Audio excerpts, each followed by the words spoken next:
बीतल अखार 26 गते से परल लगातार 4 दिन के बरसात से आयल बाढ़ आ डुबान में पड़ कर प्रदेश 2 के 8 जिला में 3 दर्जन सर्वसाधारण के मृत्यु भेल खबर से पूरा देश दुखी बनल।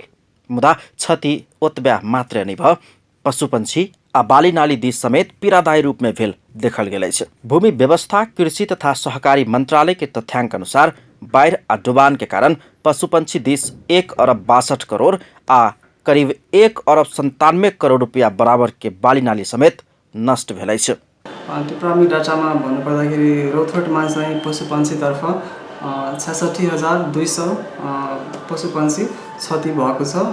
मृतकको सङ्ख्या छ यो ती गाई, भैँसी, बाख्रा, कुखुराहरू पर्छ यसमा हैन। त्यस्तै गरी पर्सामा चाहिँ 34वटा बाख्राको क्षति भएको छ।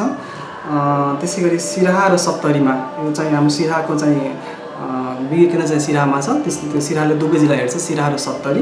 त्यसमा चाहिँ टोटलमा गर्दाखेरि 17,335 मृतक सङ्ख्या कुखुरा, हाँस, गाई, भैँसी सम्पूर्ण। त्यसपछि धनुषामा चाहिँ 575, त्यसै गरी सर्लाहीमा 5,145 कुखुरा चाहिँ नष्ट भएको क्षति भएको मिलाएको छ भने टोटलमा गर्दाखेरि पशुपन्छीतर्फ प्रदेश नम्बर 2 मा चाहिँ 89,289 मृतक सङ्ख्या पशुपन्छीको मृतक सङ्ख्या रहेको छ।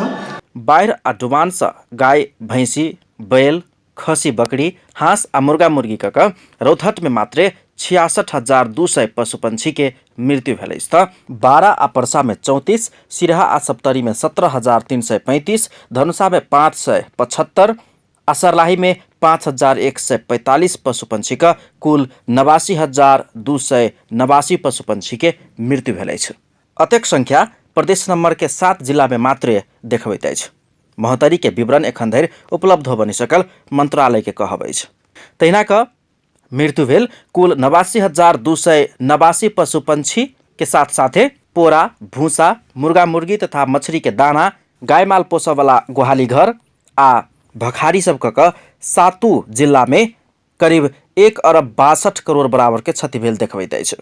अन्य क्षतिमा चाहिँ जस्तै बाढी आउँदाखेरि पराल हुनसक्छ, भुस हुनसक्छ, गोठहरू, खोरहरू तिनीहरू पनि क्षति भएको छ। ती दाना पनि क्षति भएको छ। अनि अरू चाहिँ माछा पोखरी पनि क्षति भएको छ।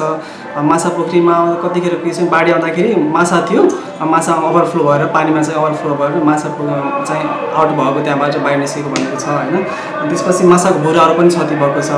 अनि त्यसै गरी कुल जम्मा अनुमानित रकम चाहिँ पशुपन्छीतर्फ हेर्ने हो भने 1 अर्ब 62 करोड जति यो चाहिँ पशुपन्छीतर्फ प्रदेश नम्बर 2 मा चाहिँ बाढीबाट क्षति भएको देखिन्छ।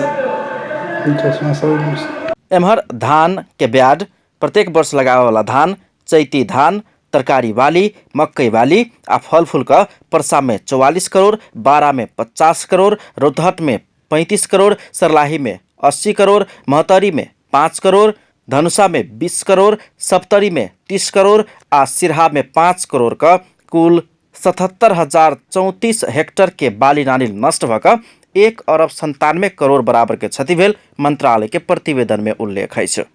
कुल जम्मा क्षति रकम यो जिल्ला अनुसार हेर्ने हो भने पर्सामा चाहिँ 44 करोड क्षति भएको छ कृषितर्फ, बारामा चाहिँ 50 करोड, रौतहटमा चाहिँ 35 करोड, त्यसपछि सर्लाहीमा 80 करोड, महोत्तरीमा 5 करोड, त्यसपछि धनुषामा 20 करोड, सप्तरीमा 30 करोड, सिराहामा 5 करोड जति क्षति भएको तर एज अ होल गर्ने भने कृषितर्फ 1 अर्ब 97 करोड जति क्षति भएको छ।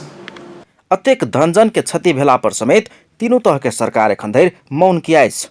प्रदेश में भेल मानवीय धनजन के कुल क्षति के विषय में प्रधानमंत्री तथा संघीय सरकार के जानकारी कराव प्रदेशक मुख्यमंत्री लालबाबू राउत, राजपा संसदीय दल प्रदेश नंबर 2 के नेता जितेंद्र सोनल, नेकपाक नेता रामचंद्र मंडल, कांग्रेसक नेता रामसरोज यादव, प्रदेशक आंतरिक मामिला तथा कानून मंत्री ज्ञानेन्द्र कुमार यादव सहित के टोली एखन काठमांडू में छथि। मुदा एम्हर जनता राहत आ क्षतिपूर्ति के प्रतीक्षा में मुँह ताकि रहल अछि। खेती बिया करी छलिए, बिछन 22 दहा गेलै, जते के पानी रहलिए, हाँ 40,000 रुपया लगन रहलिए, सब दहा हुआ गेलै। 1 बीघा खेत मतलब बटैया करी छलिए, अब समस्या हमरा सबके दूर है। फिर कर्जा उर्जा लगे सब फिर खेती होती कहीं से कर कोनो सब नहीं।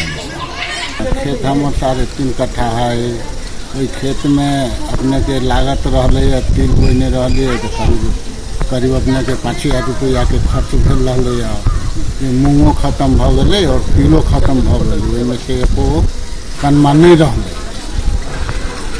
और जे घर जे हमर फूट के जो 2 कोठा रहले से गिर गए है ना, करीब 50-60 हजार रुपया के लागत है।